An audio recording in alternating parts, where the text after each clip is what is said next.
Hi everyone, welcome back to Gastronomy Games. Today we are going all out on a decadently bougie breakfast for Father's Day by making Tonka bean challah French toast with strawberry sage jam and fresh nectarines. Make any breakfast special without breaking the bank with this surprisingly simple recipe. So without any further ado, let's get to the kitchen.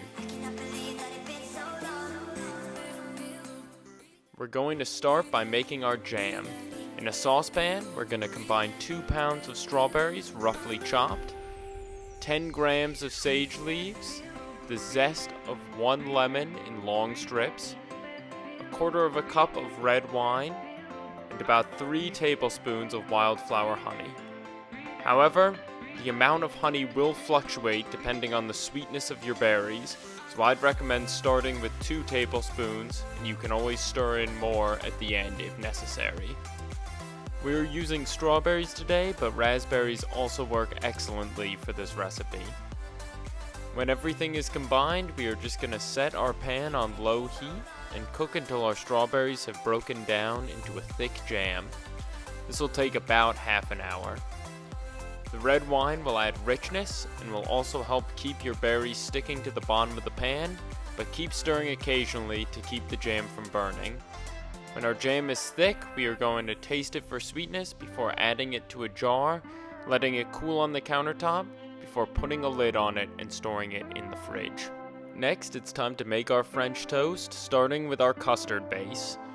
We're going to start with roughly 3/4 cup of heavy cream, 2 egg yolks and 1 whole egg, half a grated Tonka bean, half a teaspoon of vanilla bean paste, which is a fantastic alternative to fresh vanilla because it keeps longer, it's not quite as expensive, and it doesn't have the same harsh alcohol burn as a vanilla extract. And finally, we're going to add about a tablespoon of sugar to our custard mix. It's important to make sure that all of the ingredients are thoroughly whisked together. Otherwise, if there are any pieces of egg that aren't fully incorporated, your French toast can taste a little bit overly eggy instead of sweet and decadent and creamy like we want it to. This is an intensely rich custard, but like all our recipes, this is merely a template, so feel free to play around with the ingredients, the ratios. The higher the fat percentage in the dairy, the richer the French toast. The higher ratio of egg yolks, the better it will brown.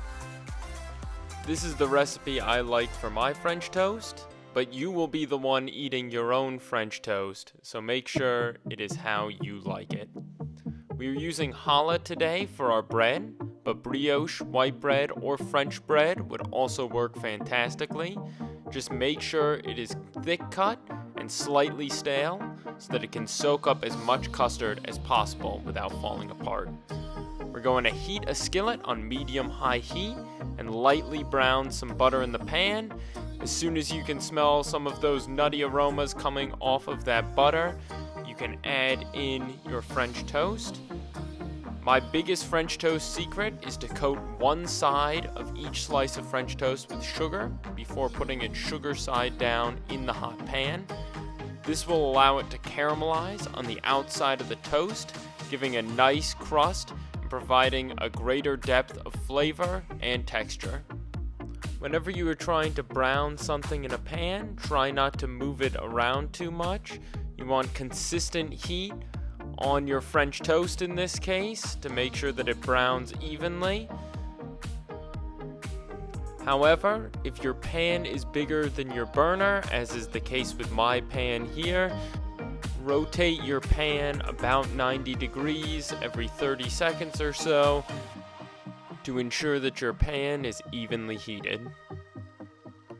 When your French toast is evenly browned on one side, give it a flip and brown it on the other side. If you are making a large batch of French toast, preheat your oven to about 275. Put your French toast on a cookie sheet and cover with a kitchen towel to keep them warm in the oven while you keep making more French toast.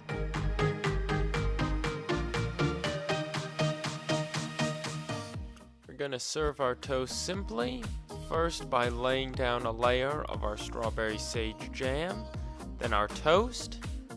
Then we're just going to ring around some fresh nectarines, but you can use any fruit that you wish, or no fruit at all if you just want the focus to be on your toast.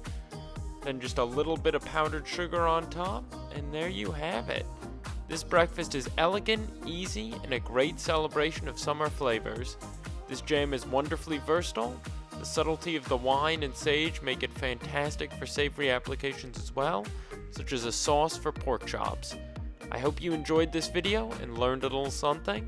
If you did, please consider liking and subscribing, and I can't wait to cook with you all again soon.